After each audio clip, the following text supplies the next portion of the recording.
आज हम बात करते हैं BSc second year differential equation पे बात करते हैं।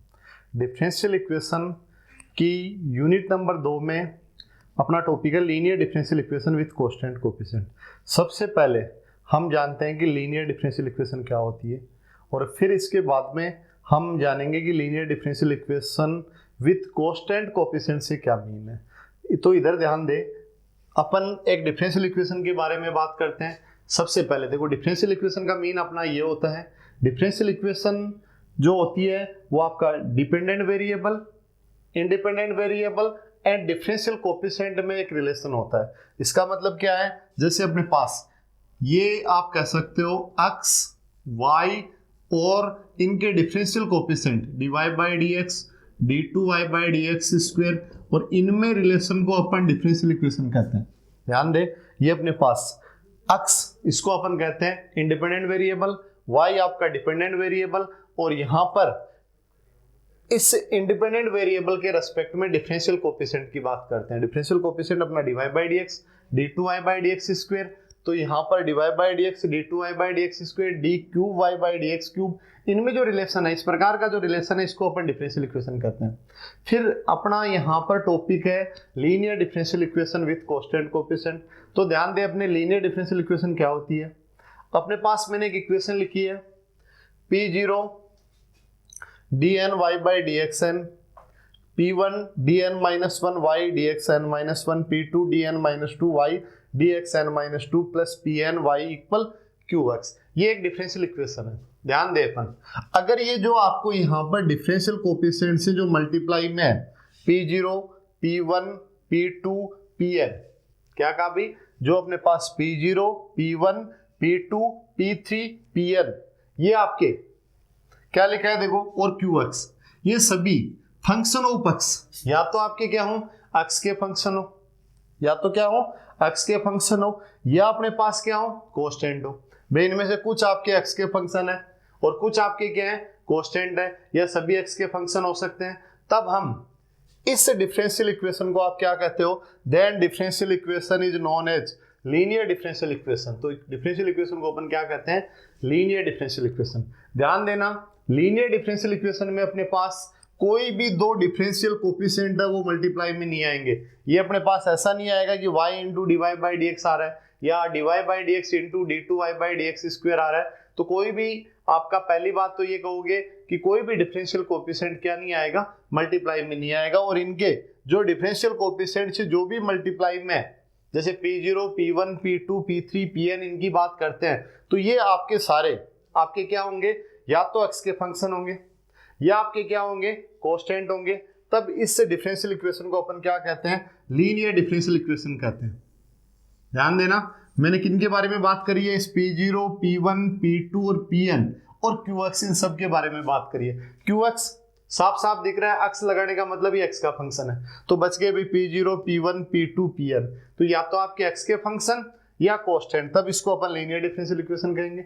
फिर इससे आगे बात करते हैं कि भाई अपना टॉपिक है विथ कांस्टेंट कोएफिशिएंट, और विथ कांस्टेंट कोएफिशिएंट का मतलब अपना पास सीधा सीधा है कि अगर ये जो आपके कांस्टेंट है P0, P1, P2, P3, Pn, ये आपके क्या हो कांस्टेंट हो, तो इस इक्वेशन को अपन क्या कहते हैं, linear differential equation with constant coefficient. सीधी सी बात है, जो अपने पास P0, P1, P2, P3, Pn, ये क्या हो कांस्टेंट हो, तो अपन क्या कहते हैं, linear differential equation with constant coefficient. फिर इसके बाद में ध्यान देते हैं, अपन इसके सॉल्यूशन पे बात करते हैं। डिफरेंशियल इक्वेशन का सॉल्यूशन, जो लीनियर डिफरेंशियल इक्वेशन का सॉल्यूशन के दो पार्ट होंगे, तो यहां पर मैंने इसका सॉल्यूशन लिखा है y equal CF plus PI। CF का मतलब है कॉम्प्लीमेंट्री फंक्शन, कॉम्प्लीमेंट्री फंक्शन, और PI का मतलब है पर्टिकुलर इंटीग्रल। क्या कहा भी, CF complementary function, PI particular integral. पहले सबसे पहले अपन CF ज्ञात करना सीखेंगे, फिर इसके बाद में अपन PI ज्ञात करना सीखेंगे। ध्यान दे, अपन पहले CF ज्ञात करना सीखेंगे, फिर अपन क्या करेंगे, इसमें PI ज्ञात करना सीखेंगे। यहां पर ध्यान दो, जब भी आपका यहां पर जो qx है, अगर इसकी वैल्यू 0 है तो इस PI का मान 0 होगा। क्या कहा भी मैंने, कि अगर qx आपका 0 है तो इस पर्टिकुलर इंटीग्रल की जो वैल्यू होगी वो आपकी क्या होगी, 0 होगी। अब आगे ध्यान देते हैं अपन। सबसे पहले ये अपने को कोई भी क्या दे रखी है, डिफरेंशियल इक्वेशन दे रखी है विद कांस्टेंट कोएफिशिएंट। इनका अपन को CF ज्ञात करना है, PI ज्ञात करना है। तो इसके लिए ध्यान दें आगे।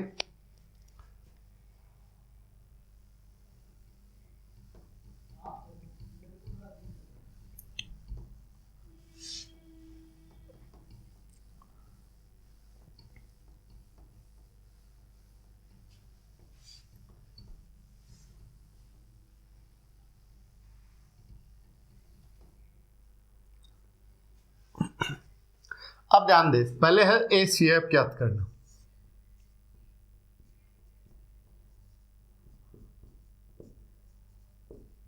CF फाइंड करना, ध्यान देते हैं। सबसे पहले जो अपनी डिफरेंशियल इक्वेशन है, इसमें जो डिफरेंशियल कोएफिशिएंट है इस d/dx, इसको अपन कैपिटल D से नोटेट करेंगे। d2/dx स्क्वायर, इसको अपन d2 से नोटेट करेंगे। और dn/dxn, इसको अपन dn, इससे अपन डिनोटेट करेंगे। ध्यान दे, d/dx इसको कैपिटल D से, d2/dx स्क्वायर इसको d2, dn/dxn इसको अपन dn, इससे अपन डिनोटेट करेंगे। अब ध्यान दो, अपन इसकी जगह p0 dn y, ध्यान दो सब में से बाहर आ जाएगा, तो y तो मैंने यहां पर ये लिख दिया, ये y मैंने लिख दिया।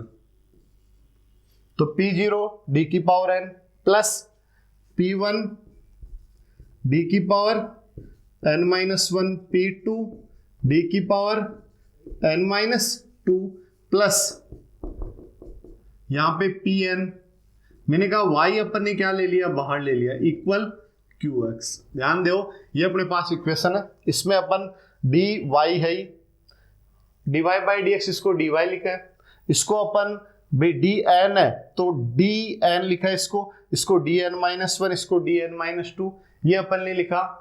तो dn-1y अपन ने बाहर लिख दिया।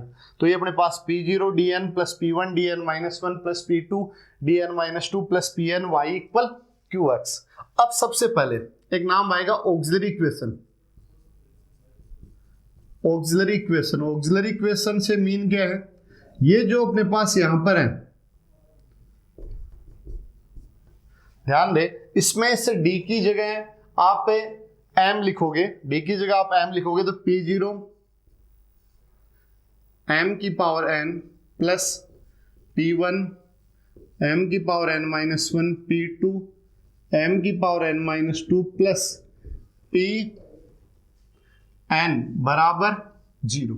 क्या कहा भाई मैंने, यहां पर पहले सबसे पहले एक नाम लिखा है ऑक्सिलरी इक्वेशन साइक्स समीकरण, और साइक्स समीकरण से मीन अपना ये है कि यहाँ पर p0 d, इसकी जगह भाई अपन ने m लिखा तो m की पावर n, p1 m की पावर n-1, p2 m की पावर n-2 प्लस pn बराबर 0। qx नहीं लेंगे, इक्वल अपन क्या लेंगे, 0 लेंगे।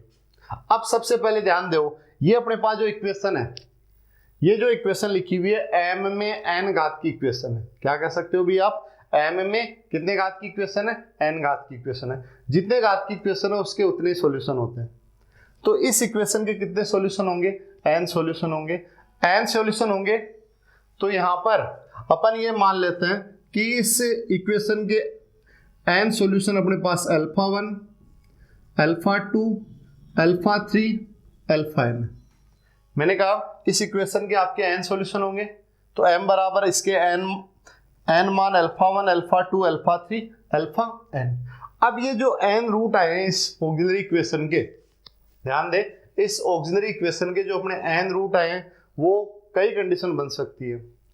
एक कंडीशन तो अपनी ये बन सकती है कि ये जो रूट आए हैं वो सारे डिफरेंट हो और सारे रियल हो। क्या कहा अभी मैंने, जो रूट अपने आए हैं सारे अलग अलग हो, सारे डिफरेंट हो और रियल हो। तो सबसे पहले इसमें अपन पहला लेते हैं 1, या फर्स्ट मान लो कि ऑल रूट आर रियल, सारे रूट आपके क्या है, रियल है, and different. All roots are real and differ, इसका मतलब क्या हुआ, सारे रूट अपने पास क्या है, वास्तविक हैं और अलग अलग हैं।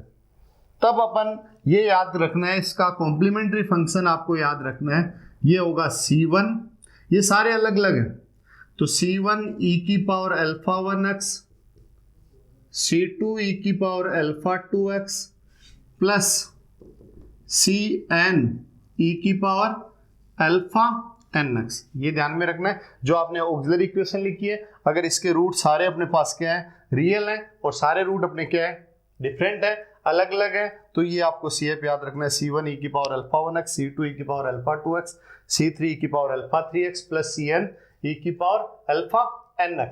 फिर इसके बाद सेकंड में अपन ऐसा कर सकते हैं, दो रूट भी अपने पास, टू रूट्स सारे रियल तो हैं, आर इक्वल, इनमें दो आपके इक्वल है, दो रूट क्या है, इक्वल है। दो रूट इक्वल होने का मतलब है अल्फा 1 इक्वल अल्फा 2, और इसको मैंने दे दिया अल्फा। सारे रियल तो है, लेकिन इनमें से दो आपके क्या है, इक्वल है। कौन कौन से इक्वल है, अल्फा 1 और अल्फा 2, और उस इक्वल रूट को मैंने क्या दे दिया, अल्फा दे दिया। तब आपको CF याद रखना है, CF C1 plus C2x e की power alpha x plus C3 e की power alpha 3x plus C4 e की power alpha 4x plus Cn e की पावर अल्फा nx। तो यहां पर पहला तो लिखा कि सारे रूट अपने पास रियल है और क्या है, डिफरेंट है, अलग अलग हैं। तब तो ये आ गया आप C1 e की power alpha 1x, C2 e की power alpha 2x plus Cn e की पावर अल्फा nx। अगर दो इक्वल है, अल्फा 1 बराबर अल्फा 2 है, तो यहाँ पर इसको अपन ने अल्फा मान लिया, तो CF C1 plus C2x e की power alpha x plus C3 e की power alpha 3x plus C4 e की power alpha 4x plus Cn e की पावर अल्फा nx। फिर इसके बाद में यहां पर ध्यान देते, तीन इक्वल हो, थर्ड तीन रूट अपने पास क्या है, इक्वल है, और तीन रूट अगर इक्वल है, इसका मतलब अल्फा 1 बराबर अल्फा 2 बराबर अल्फा 3, अल्फा 1 अल्फा 2 अल्फा 3 तीन इक्वल है, बाकी के सारे रियल हैं और डिफरेंट है। एंड ये आपके अल्फा 4 अल्फा 5 और अल्फा 10 रियल एंड डिफरेंट। तब आपको CF ये ध्यान में रखना है, C1 plus C2x C3x square, C1 plus C2x plus C3x square into, ध्यान दें, CF C1 C2x C3x square e की पावर, तीन जो सेम है उनको मैंने अल्फा लिख दिया, अल्फा 1 अल्फा 2 अल्फा 3, इसको मैंने क्या लिख दिया, अल्फा, तो e की power alpha x plus C4 e की power alpha 4x plus Cn e की पावर अल्फा nx। ध्यान दो, अगर तीन इक्वल है, जो अपने पास ये इक्वेशन थी, इसके n रूट है, उस n रूट में से आपके तीन रूट m के जो तीन मान है वो इक्वल है, सारे रियल आ रहे हैं लेकिन तीन इक्वल आ रहे हैं, alpha 1 alpha 2 alpha 3 equal alpha आ रहा है, बाकी अपने पास अल्फा 4 अल्फा 5 अल्फा n अलग है। तब आपको CF ये ध्यान में रखना है, C1 plus C2x plus C3x square e की power alpha x plus C4 e की power alpha 4x plus Cn e की पावर अल्फा nx।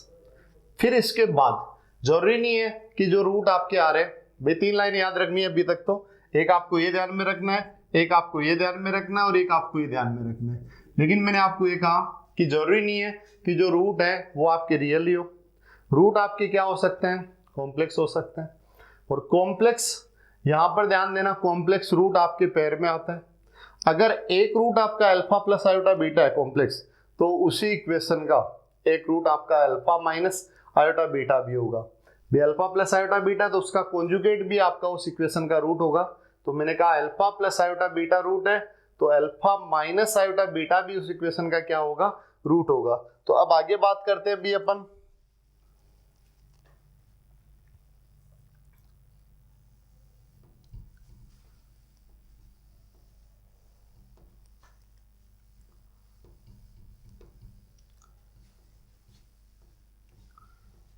4 नंबर भी अपने पास ऐसा है कि दो root alpha plus minus iota beta, दो कॉम्प्लेक्स है।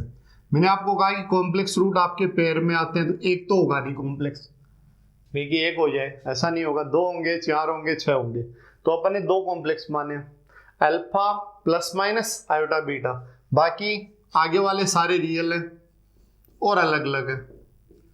तब आपको CF याद रखना है, e की power alpha x C1 cos beta x plus C2 sign beta x plus आगे एजिटीज आ जाएंगे C3 e की power alpha 3x plus C4 e की power alpha 4x plus Cn e की पावर अल्फा nx। फिर इसके बाद पांचवा एंड लास्ट, पांचवा क्या है, जो ये इक्वेशन दे रखी है उसके रूट कॉम्प्लेक्स है, लेकिन कॉम्प्लेक्स भी रिपीट हो रहे हैं।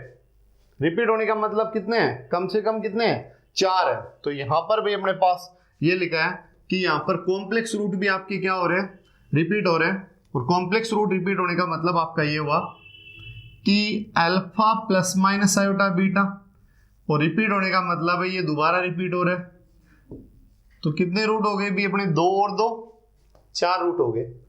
अब फिर इसके बाद अल्फा 5 अल्फा 6 और अल्फा n, मैंने कहा कॉम्प्लेक्स रूट क्या हो रहे हैं, रिपीट हो रहे हैं। तो 4 ये हो गए, फिर अपने पास अल्फा 5 अल्फा 6 अल्फा n, ये सारे आपके क्या हैं, रियल है और डिफरेंट है।